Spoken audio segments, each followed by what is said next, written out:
Most of the Fat Controller's engines accepted diesels. James had never liked them. "They're all right," said Henry. "Just mixed traffic engines, like you and me." "Mixed up engines, you mean?" James grunted. "With windows at each end, how can they know if they're coming or going?" "Toby has 2 cabs," remarked Duck, "and he gets on all right." "Toby's just a little engine," scoffed James. "If an important engine like me didn't know which way to turn, what would the railway come to?" All the engines agreed that James was becoming much too puffed up in his smoke box. "Making out his royalty or something," grumbled Henry. "It's disgusting." "I knew an engine called King James," remarked Duck. "In the old days at Paddington. King James the First he was, but he didn't swank about like that." "Och, dinna be telling James that," pleaded Donald. "It's even mair of a misery he'll be making our lives." "Exactly," agreed Henry. "But who's going to trim his wheels for him?" The engines tried all sorts of ideas, but nothing worked. James grew so conceited that the others were glad when he was away. Even the coaches twittered anxiously to each other if they thought he was to pull them.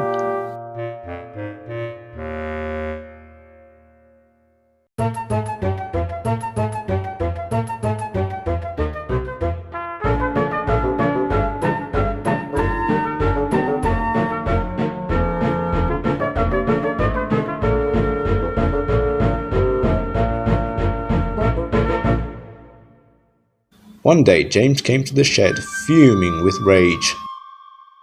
"Shunting!" he snorted. "Where are Donald and Douglas? They should be here for jobs like that." But the twins were helping on Edward's branch line, so James had to do the work himself. James's train has long trucks called well wagons. These have bogie wheels at each end with a low section between them. They are used to carry cars, tractors, and other heavy machinery. The shunting should have been easy, but James was cross and bumped the trucks. "Oh, oh, oh, oh, oh!" they cried. Some of them slipped their brakes on to spite James. The weather was damp and misty too, so the shunting took a long time.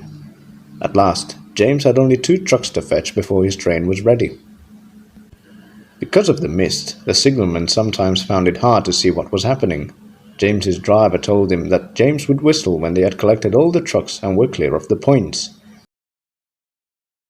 They had almost finished when suddenly James heard a sharp beep beep from another engine close by. The signalman heard it too and thought it was James saying he was ready. He pulled the lever, setting the points for the main line. But James wasn't ready. The points changed when one of the trucks was halfway over them. One bogie went the right way, but the other was diverted towards the main line. Before James realized it, the truck was traveling sideways between the 2 lines. A signal stood right in its path. "Stop!" squealed the truck, but it was too late. The signal toppled to the ground with a crash, just missing James. "That's torn it," said James's driver. "The Fat Controller won't like that." He didn't.